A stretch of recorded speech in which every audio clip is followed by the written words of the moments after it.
Un homme se baignait dans la rivière, quand une femme qui passait par là tomba sur la scène. Elle n'aurait jamais imaginé que quelqu'un puisse se baigner dans un tel endroit. Perplexe, elle s'approcha pour lui demander une explication. Mais l'homme ne lui prêta aucune attention. La femme ne put que rentrer chez elle de mauvaise humeur. Ce soir-là, Ella était en train de dîner, quand elle découvrit que l'homme étrange qu'elle avait rencontré plus tôt vivait en fait en face de chez elle. Elle lui sourit et le salua. Mais John tira aussitôt les rideaux sans hésiter. Cependant, cette aura de mystère inaccessible ne fit que renforcer le désir d'Ella de se rapprocher de John, à tel point qu'elle resta éveillée toute la nuit. Le lendemain, alors qu'elle était au travail, elle revit John de manière inattendue. Alors, quand Ella a fini de travailler, elle s'est rendue à l'épicerie où John travaillait. Ella a pris un livre au hasard, puis s'est dirigée vers la caisse. Beautiful. I carved him from wood and then add black ink.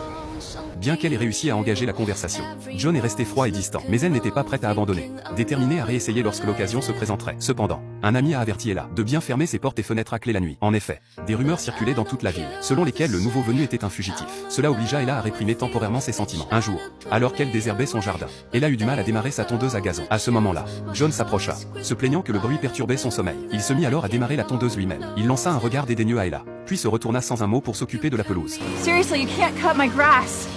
John fit semblant de ne pas entendre sa remarque. En peu de temps, il avait désherbé toute la pelouse pour elle. Ella décida de l'inviter à dîner pour le remercier. Mais John ne dit rien. Il s'éloigna simplement. Ella sentit qu'un tel homme ne semblait pas être un fugitif. Elle eut alors l'idée de se rapprocher à nouveau de John. Mais elle ne savait pas comment aborder cet homme distant. Elle n'avait donc d'autre choix que de s'engourdir avec de l'alcool. Avant même de s'en rendre compte, elle se retrouva dans le jardin de John. Cela attira sans aucun doute l'attention de John. Ella vomit même sur le pantalon de John. John aida Ella à rentrer dans la maison. Au moment où il lui tendait un verre d'eau chaude, Ella lui saisit la main. À sa grande surprise, le tatouage sur la main de John représentait un personnage de dessin animé. Voyant qu'Ella avait découvert son secret, John devint immédiatement méfiant. Il raccompagna ensuite Ella chez elle. Ella se tint à la fenêtre, regardant dehors comme d'habitude. Mais contrairement à d'habitude, John n'avait pas tiré les rideaux. Il se contenta de froncer les sourcils en éteignant la lumière près de la fenêtre. Pourquoi avait-il l'air si triste? L'esprit d'Ella se remplit d'encore plus de questions.